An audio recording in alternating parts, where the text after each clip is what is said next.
कानूनी लड़ाई अब तेज हो चुकी थी। अरमान और उसके वकील राजवीर मल्होत्रा हर तरह से अभिरा को बेगुनाह साबित करने की कोशिश कर रहे थे, लेकिन गीतांजलि का भाई रोहन किसी भी कीमत पर अभिरा को जेल भिजवाना चाहता था। वह जानता था कि उसकी बहन जुनूनी थी और शायद उसने खुद ही कुछ गलत किया हो, लेकिन वह अपनी बहन की मौत का बदला फौजदार परिवार से लेना चाहता था। इसी दौरान उसे एक ऐसा मौका मिला जिसने पूरे केस का रुख बदल दिया। पुलिस ने हादसे वाली कार को अपनी कस्टडी में रखा था। रोहन ने अपनी पहुंच का इस्तेमाल करके उस कार का मुआयना करने की इजाजत ले ली।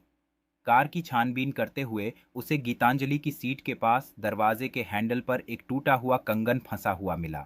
ये कंगन अभिरा का था। शायद हादसे के दौरान हुई खींचातानी में यह टूटकर वहां फंस गया होगा। रोहन एक शातिर इंसान था। उसने तुरंत समझ लिया कि इस सबूत को अभिरा के खिलाफ एक अचूक हथियार बनाया जा सकता है। उसने बड़ी चालाकी से उस कंगन को वहां से निकाला और बाद में पुलिस को एक अनाम मुखबिर के तौर पर टिप दी। उसने सबूत के साथ ऐसी छेड़छाड़ की जिससे यह लगे कि अभिरा ने गीतांजलि को धक्का देते समय जोर लगाया और उसी दौरान उसका कंगन टूट कर वहां फंसा।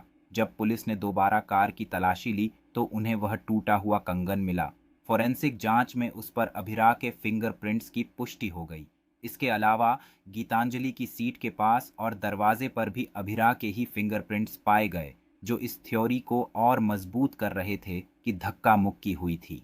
यह सबूत अभिरा के खिलाफ एक बहुत बड़ा हथियार बन गया। पुलिस और मीडिया के लिए अब यह साफ हो गया था कि अभिरा ही कातिल है। अरमान ये मानने को तैयार नहीं था। वह जानता था कि अभिरा ऐसा कभी नहीं कर सकती। उसे पूरा यकीन हो गया था कि अभिरा को फंसाया जा रहा है और सबूतों के साथ छेड़छाड़ की गई है। अब अरमान ने खुद जासूस बनने का फैसला किया। उसने वकील की मदद से केस की सारी फाइलें पढ़नी शुरू कर दी। वह हर छोटी बड़ी बात पर ध्यान देने लगा। उसने उन सभी लोगों की लिस्ट बनाई जो गीतांजलि को करीब से जानते थे। उसे लगा कि अगर वह गीतांजलि के अतीत के बारे में जान पाएगा तो शायद उसे कोई ऐसा सुराग मिल जाए जो उसकी मानसिक स्थिति को उजागर कर सके। इसी खोजबीन में अरमान गीतांजलि के कॉलेज के